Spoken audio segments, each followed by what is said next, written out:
It's been 50 days since this. You weren't expecting this. So yeah, that's how the first 4 weeks have been. Yep, so if you can believe it, here's my calendar to prove it. It's been 50 days since I've been the tour board. It's been 50 days with the precise 180. Was it the right move or a huge regret? In the video, I'm going to break down the last 50 days, share my honest thoughts of what I actually really thought about the tour board, and give you an honest appraisal on how we've got on with the precise 180. Now that really did happen. It went in the bin. It's not just clickbait. Once the tour went, what happened? The precise 180 is what happened. The tour went in the bin for a reason. It was full of defects. Full of them. Once it was clear that Target weren't going to replace the board or give me anything more than the 10% refund they said they were going to do, I started looking at other options. Now for a premium board, I thought, should I go back to the Windmill Blade 6 triple core PDC one that I had, or do I look elsewhere?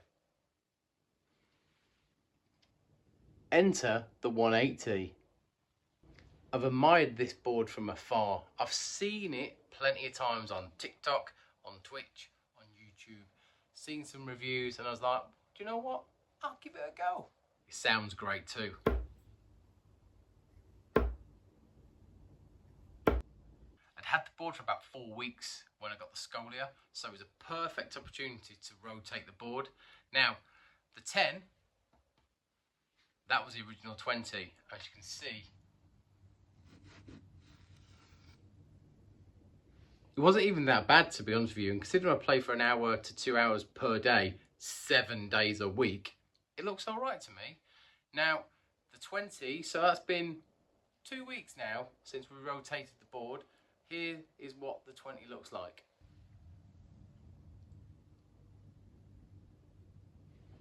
After 2 weeks wear, that's pretty good in my eyes. For the rest of the board, this is how that's looking.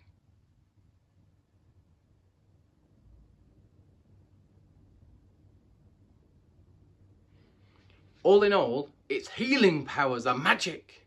Well, they're not magic, they're just really good. There's a few bigger holes around, but that's to be expected after wear and wear and wear and use and use and use and use. It's a shame the TOR is in landfill because we can't do a side-by-side comparison. However, my experience, had that for 4 weeks. I've had this for 50 days now.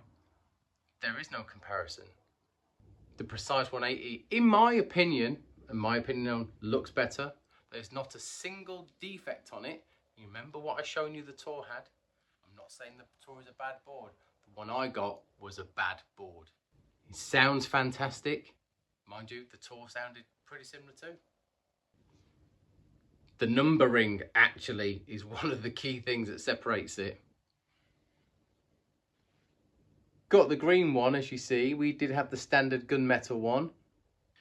With the TOR ring being plastic, it was really quite flimsy. Now when I hit this, it makes a real ka-ding. And that's what you want when you miss, you want a ka-ding. Now, as I've said before, the TOR is not a bad board. Target are not a bad brand. My experience with that one board was really bad. It was enough to make me spend another 70 quid on something brand new. After 4 weeks, it went in the bin. It started as a prank, and I was like, do you know what? It's staying in there because I'd had enough at that point. Do I regret buying this? Absolutely not. Do I regret putting the TOR in the bin? Absolutely not. In conclusion, TOR is still in the bin. Well, landfill now. Precise 180 is on the board. And that's just what we've been hitting, 180s. And there is my honest 50-day review and the story behind why the TOR went in the first place. As always, I would invite you to like, comment, subscribe, and until next time, see you then.